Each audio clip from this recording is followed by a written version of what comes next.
يا صباح الفل، ده يوم من ايام سنة اولى جواز. اليوم النهاردة بقى فيه اكلات كتير قوي هتعجبكم وهتحبوها جدا. فتعالوا بقى نبدأ مع بعض الفيديو واقول لكم عملت ايه في يومي النهاردة. اول حاجه صحيت ما كانش ليا نفسي افطر بصراحه، فعملت قهوه بلبن كده علشان تفوقني، عشان كنت حاسه ان انا لسه عايزه اكمل نوم تاني لاني كنت صاحيه الساعه 8. بعد كده بقى قعدت اكتب شويه حاجات في النوت بوك بتاعتي. كنت متحمسه جدا اغير ملايه السرير لان دي جبتها جديده مع المفرشات بتاعه الكنبه، وبجد شكلها عجبني قوي وخلت شكل السرير تحفه. بعد كده بقى شغلت الغساله على غسيل اللي كان عايز يتغسل، ودخلت عملت عصير الكركديه وقلت احطه في الفريزر عشان يلحق يسقع لحد الغدا.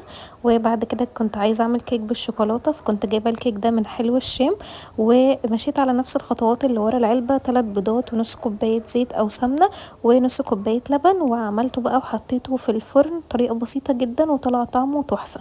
بعد كده بقى كان عندي غسيل عايز يتطبق، فطبقته طبعا ورجعته مكانه للدولاب. وكانت الغساله خلصت بقى فنشرت الغسيل كده بالمره. بعد كده بقى اما الكيكه طلعت من الفرن حطيتها كده في كبات صغيره وعملت لها صوص شوكولاته سهل وبسيط، هكتب لكم مكوناته تحت الفيديو. بعد كده كان عندي شويه مواعين طبعا عايزه تتغسل فغسلتها، وظبطت المطبخ كله. ولحد دلوقتي ما كنتش عارفه اعمل اكل ايه والوقت كان اتاخر، فقلت اعمل حاجه بسيطه كده تبقى غدا وعشاء في نفس الوقت. عملت برجر، بس الاول عملت كده بصل متكرمل تحفه. حطيت البصل عليه شويه زيت وشويه سكر ملح وفلفل وشويه خل وشويه صويا صوص، وقلبته كده لحد ما البصل يدبل. وفي الاخر حطيت له نص معلقه صغيره من النشا عشان تخلي الصوص بتاعه تقيل وطلع تحفه. بعد كده بقى شلت البصل وحمرت مكانه البرجر علشان ياخد من نفس الطعم بتاع الكرمله.